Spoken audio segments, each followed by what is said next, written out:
next topic? Yep, we should. We got Probably a good time to do that. Redirects are not considered a site move. That's the next in the industry news. Yeah. Can you talk about it a little, Mike? Yeah, it was, and that one was more interesting. It was a thread I was on Twitter where someone, essentially where a lot of SEOs will get like an expired domain or auction domain and redirect it to their site. And someone had made a comment about doing that and how nothing really happened. And I believe that one was John Mueller too, who stepped in and said, good old Mueller, that that they obviously didn't move the site, even though they 301'd it, because first of all, it was a French site, 301 to, I think, just an English site. But his statement was pretty much, it's obvious that you didn't move the site. So 301 doesn't necessarily mean the content moved or the site moved, which I thought it was interesting because he's essentially saying that a 301 is redirecting, but it doesn't necessarily mean that they're looking at as that's where it is now. But his statement made it sound like if the content was on that original domain and then moved in 301, it would have possibly passed more power and more relevance, because it would have actually looked at the fact that the site did move. So this is a theory. This is a theory that is not. It's not a new concept by any means. But there's a reason. Like a lot of times, like 301s aren't talked about a lot anymore in terms of like that type of Not like they used to strategy. be, yeah. I'm not saying they're effective. They're just not talked about a lot anymore. So here's the thing. There was the part of our SOP for 301s and a lot of other people's were always to grab the way back content, right?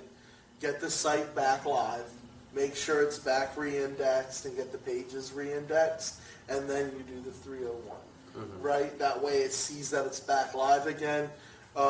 In terms of that takes it a step farther in terms of actually moving that content onto the domain you're 301ing to. That does make a lot of sense. It doesn't surprise me. So It does make sense. It does, yeah. So, and I imagine even as calculated as that was or wasn't, like that solves at least a piece of that issue. Or The first part of it. the first part, I can see. So I know, like I like when you hear the Google guys talk about stuff, but obviously that's the answer he has to give. Yeah. Not even saying he's being dishonest. I'm not accusing him of being dishonest, but he's not going to tell anyone that we have no way of measuring if you're doing a spammy 301 or not. Yeah. He's never going to come out and say that. Having said that, I think there has been enough 301 spam over the course of organic rankings that I'm sure they did try to create some measures to... Just like they know that link is no follow, even though it's a do follow link. Yeah, that. But it's the same thing, right? Yeah, like there's always going to be checks and balances in place to ensure a guy like us. So seriously, anyone can build a link. You need no qualifications or background. Like they want to make sure you have as little influence on their gargantuan system as possible, right? So I'm sure there's checks and balances. That's an interesting test. That's actually Something that's else a we really could interesting test. Taking some 301s and one of them not putting the content over, other ones putting the content over, and seeing if there's any variation in ranking or visibility or anything. Yeah. Cool Also, 301 redirecting on a site level or page level, because that's something I used to do with PBNs, not even I guess it was about 2 years ago now, but I'd actually host the PBN and then 301 redirect just one inner page that had relevant links to a page on my site. And I did move a piece of that content over, but the question is that because he was specifically referencing if you 301 a site, how is it impacted versus a site level 301, a page level 301, or if it's just a page level and the site isn't redirected as a whole. Like if they do have checks and balances in there, those could be things that they're looking at as far as the difference in 301. So it's interesting. It leads to some tests we should take a small batch of each. And I used to always like register level redirects. Used to get Lumen out Oh, well, those used back in the day. Those would kill it. back in the day, and then you run just spam through the one that's redirected. You could register a new Spam URL it, like, in 301 save or with the something. spam. Yeah. We've done some of that on the And local level. you would see instant movement. Oh, not instant, very quick movement. You know, we used, Powerful movement too. we used to try to grab as close to, like, we used to make sure the exact commercial keyword was in the domain and whatever Exactly. modifiers I we was had using to. like XYZs back in the day with my exact Oh, you keywords would. with hyphens. Hey, and you would. XYZ. Oh, I still have so many of them on Filthy. the cheap account.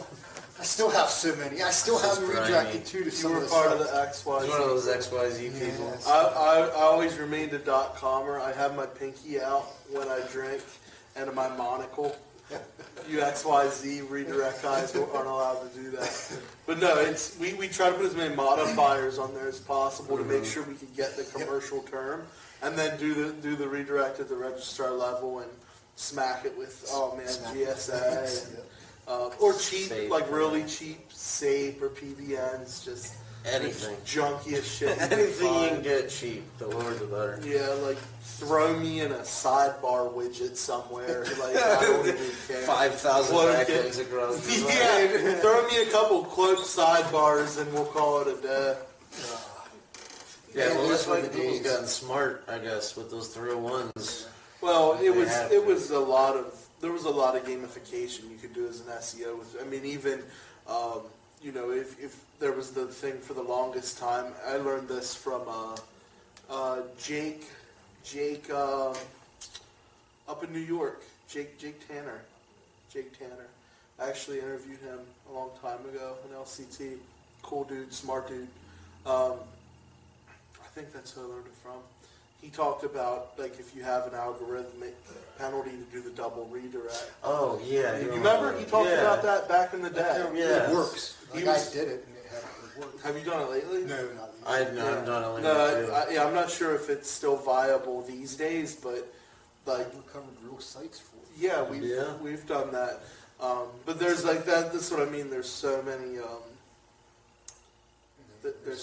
There's so many like things you can use Another for the rabbit hole ones to you can go game. down. So Well, you said that it's the night and day that how the details make a difference now versus how simple it used to be, like it could be. yeah, like Google's algorithm couldn't follow 2.3.01. Like, you know what I mean? Yeah, exactly, yeah. 2.3.01s. They couldn't separate those URLs. And now we're discussing the possibility of them understanding if it's a true 301 or not. Have you actually moved the content? Yeah, like yeah, that's is it interesting. the content or just redirecting traffic? Exactly. Makes sense. It does. Something to test for sure. I'm done underestimating the sophistication of the organic No. algorithm.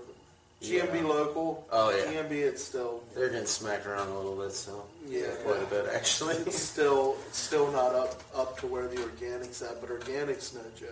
Mm-hmm. They're policing organic. They tighten their ship big time. Yeah. That was a good topic. Again, hopefully the viewers agree. We'll Man, I see bet if you guys are increase. loving this. So, Smash the like button! Oh. like, go subscribe to our YouTube channel as well, guys. Got And buy stuff hundreds from of videos us. up there. Tons of content. And buy our stuff.